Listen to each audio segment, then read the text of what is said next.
Welcome back to Home Improvement Woodworking. In my tool cabinet here, I'm going to show you how I mount my Spokeshave's draw knife. You might also be interested in a couple of videos I'm working on where I'm using a Spokeshave to replace this Windsor chair part that's been broken. In order to work effectively with a Spokeshave, you also need a shave horse. I don't have room in my small shop for that, so I'm going to show you how to build a benchtop shave horse. Let's get to this tool cabinet. I'll show you how it's done. Our videos show you how to add value and character to your home. This is the centerpiece of the room, so it really needs to visually work. Learn how to get quality results that you'll be proud of. Welcome to Home Improvement Woodworking. I start by looking at my scrap bin to see where I've got some parts I need. I'm building this out of cherry, so here you can see I labeled the species and the length. Just makes it easy to find the part I'm looking for.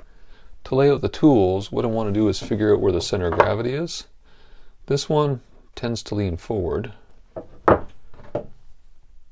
This one leans back a bit. And that one's pretty much straight down. So what I'm going to do is take this board on edge and run one board here, so I can lay these in and they'll be hanging in place. And because this is so thick here, I'm actually going to use this space up here, where this board is, to put the attaching screws here and here. And that way I can conceal the screws. When I go to put this in, you'll never see that there's a screw holding this all together. So I'm going to lay this out here, and I'm going to be using my Forstner bits, something that's about the right size of the handle about there. And that'll be the spot that I use to mount the location and then create an opening. So I'll show you how I lay that out. The first thing I'll do is lay the board here and just mark out where these openings are. So here and here, here and here. And I think I'll finish the rack roughly about here. I'll set my combination square to about 1/2 inch and then mark at each of the locations where I need to put the Spokeshave. Here. Up here is where I'm putting the draw knife. To cut out the location for the Spokeshave, I'm going to be using a Forstner bit. That'll make a nice round space. So I've got my marks here. I just need to take that center, extend the line, and then when I'm lining up with the drill press, I just need to line it up there and the back of that. Also at the top here, what I need to do is figure out what angle I need to cut a slot here for that draw knife. Now for the angle of the draw knife, if I hold it, it wants to tilt backwards. This is going to be the back of the cabinet. So I want to figure out the angle I need this at. So I start with a 1/2 inch block of wood, and that gives me the distance from the back. And then I add a wedge in here just to the point where it touches. And now I can mark the front and the back. And as long as I keep this here, I can measure the angle.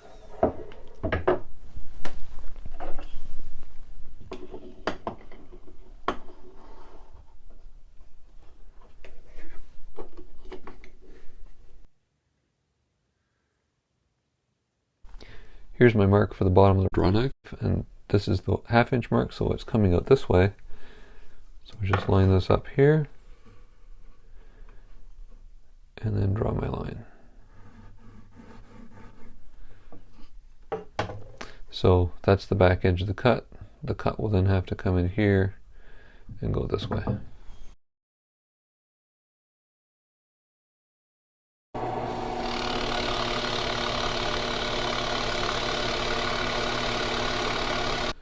So the Spokeshaves are going to rest and slide here and there. So what I need to do is bring a slot that's higher inside here so they'll have a natural spot to rest. So what I'm going to do is just draw a 45-degree line here.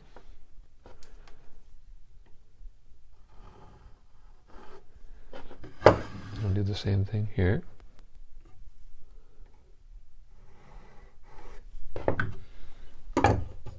So this will be cut out, this will be cut out, and then up here I'm going to keep this protector sleeve on the draw knife, and I just want to mark the width of it there, and then I can mark that line as well.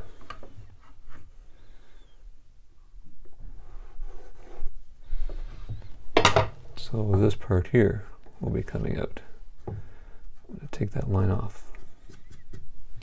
Okay, so now I've got the slots coming in here.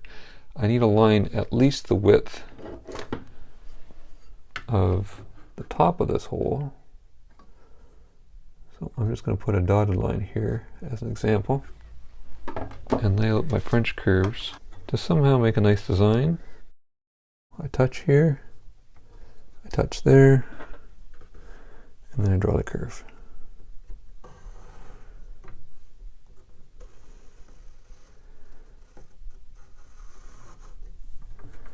And now I can repeat that process up here. So this lined up here, this lined up here, and then touch that hole.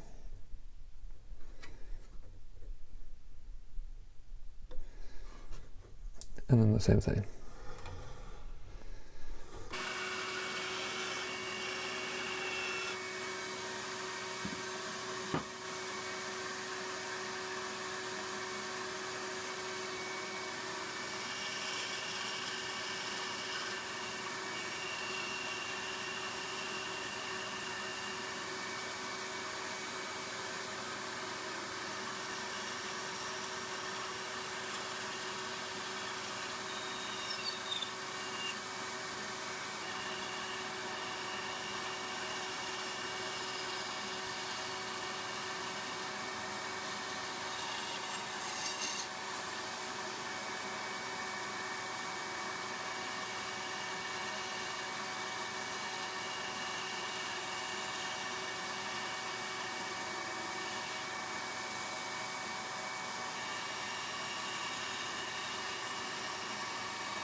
So we'll see how this fits now.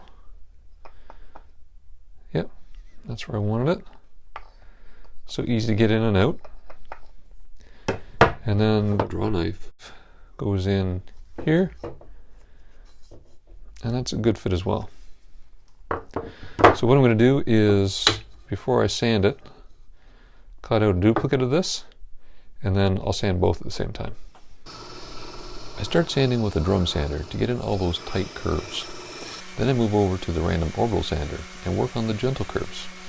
By hand, I sand out anything else that I couldn't reach. It's then a matter of just rounding the corners. There are just two steps left. One is to put a mounting hole in the top, and the other is to put a coat of oil on so it looks like the rest of the cabinet. I drill a clearance hole and then countersink it, and here you can see a nice recessed fit.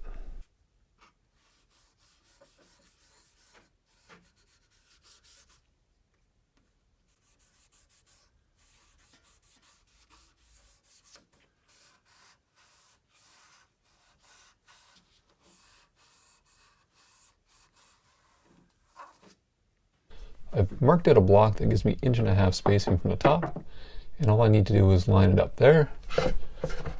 And I take that block out, and then use an awl to mark the hole. With that hole marked, I can now measure my distance over from my center of hole here, and then use a level to make sure that it's the exact same height, which is right there.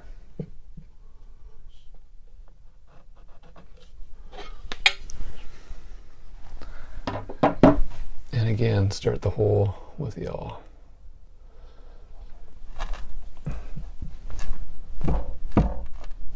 I'm using a stubby screwdriver because nothing else will fit up here.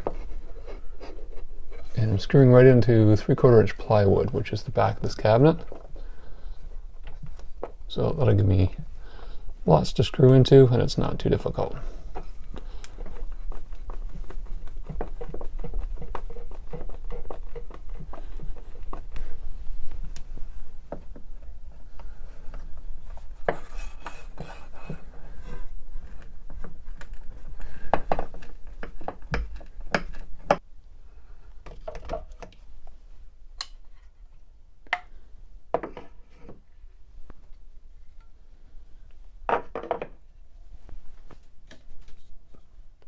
So there you have it, spoke shaves and a draw knife. I hope you stick with us for our next episode, and that's how to build a benchtop shave horse.